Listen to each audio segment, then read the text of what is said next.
Hi there, I'm Ben, an RV technician here at Lichtsinn RV, and today I'm going to show you how to winterize a Vista 29 VE. Okay, first place we're going to start is on the driver's side in our water compartment. Couple things that you're going to need are paper towels to clean up after yourself because RV antifreeze can stain, at least 2 gallons of RV antifreeze, and then we will need a screw gun for when we go inside to get to the water heater bypass. And then also you'll need a socket, and the socket needs to be 1 1/16", and that's for the water heater plug. That's how we take the anoid rod out. Okay, so in the water compartment here, first thing we want to do is go to our filter here, take that off, and you want to dump any water that's in there out of that. We don't want to dilute our antifreeze, so we want to get the water out first and then put that back on.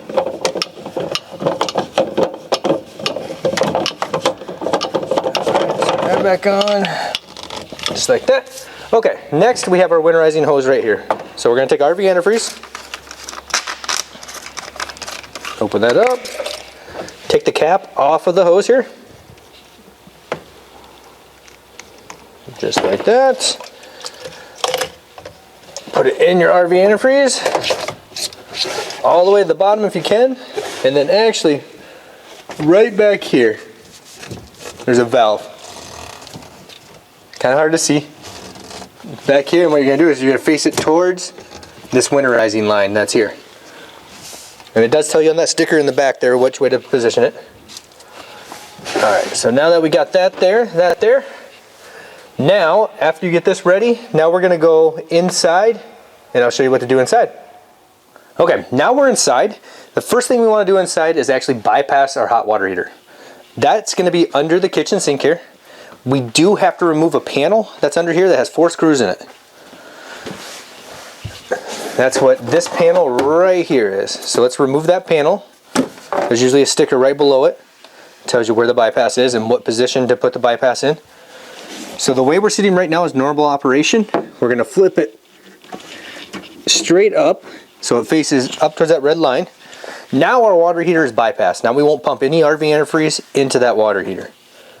Alright, so we got that bypass. Now we're going to come up, and on your panel here in the hallway,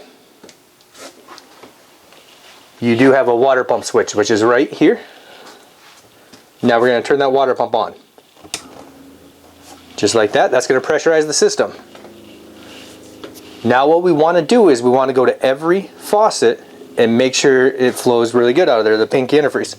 So we'll go here to the kitchen faucet first, turn on the hot until you get a nice steady stream of paint coming out. Same thing with the cold. Turn on the cold until we get a nice solid stream of paint coming out. And then shut that off. Next we'll go into the bathroom here.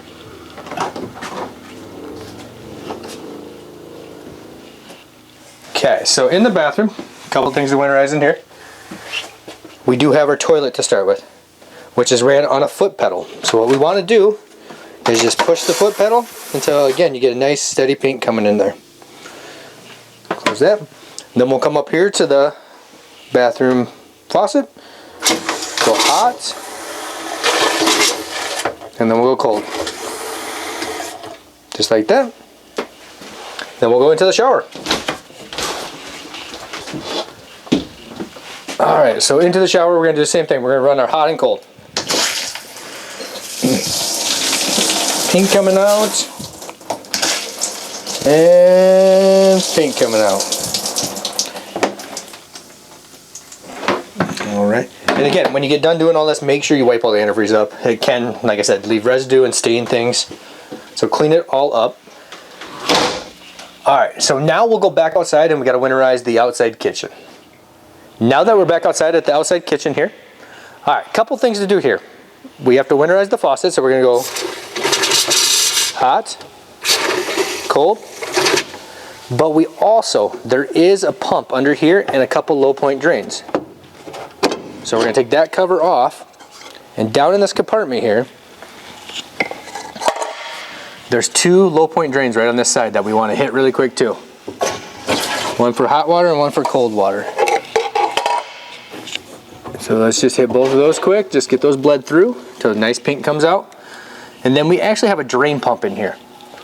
So what we like to do is roughly, you know, probably half a gallon or a quarter of a gallon, dump down the drain and run your drain pump. That will winterize that pump in there. If we don't do that, that pump could freeze and break, so make sure we remember to do that pump. And that drain pump switch is just right here in the back of the kitchen, way up top.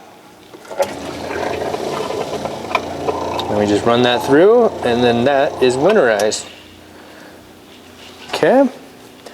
So other than that, in the outside kitchen, there's not a lot to do here besides that pump, the low point drains, and the faucet. All right, so now let's go back to the other side, and we'll finish up on the other side. All right, now that we're back here on the driver's side, back to our water compartment, what we want to do here is you want to go inside and shut your water pump off. And then what we're going to do is we're going to take our jug out, put our cap back on. Then what I do down here is we're going to open these two low point drains, get some of the pressure out, just let those flow, take all the pressure out of the lines, and that's hot and cold.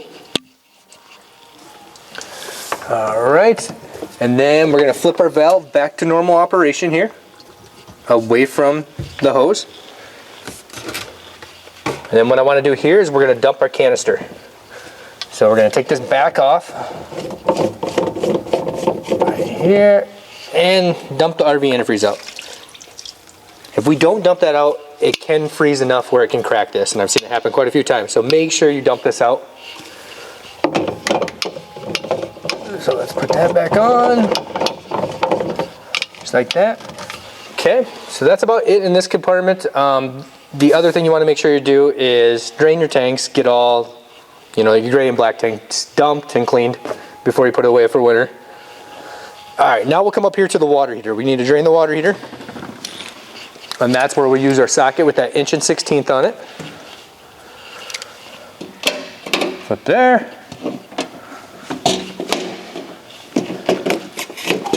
Hold that down. Okay, for your water heater wise, make sure you always relieve that pressure, any pressure that's in there. So open that pressure relief valve, get the pressure until it's done flowing, you don't hear air, nothing coming out of it. And we can close it, and then down here's our anoid rod. So we're gonna open that,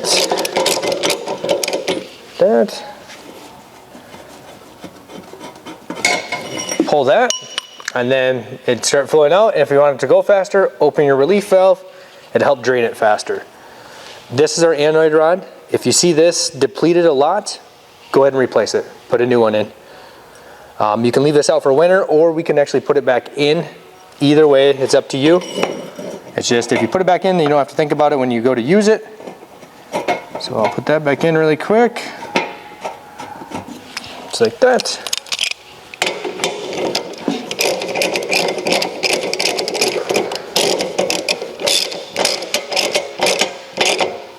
Okay, close the relief valve, and we'll close the door there.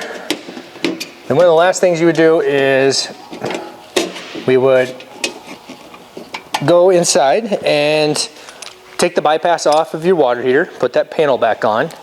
The other thing is with your batteries, just make sure they're at least above 80% charged. Try to have them full before you put it away for storage. And then use your disconnect inside for disconnecting the coach batteries. You can pull a terminal off of the batteries if you feel better that way, or just use that disconnect button that's in there. Other than that, there's really not a lot more to winterizing a Vista. Hope you enjoyed the video.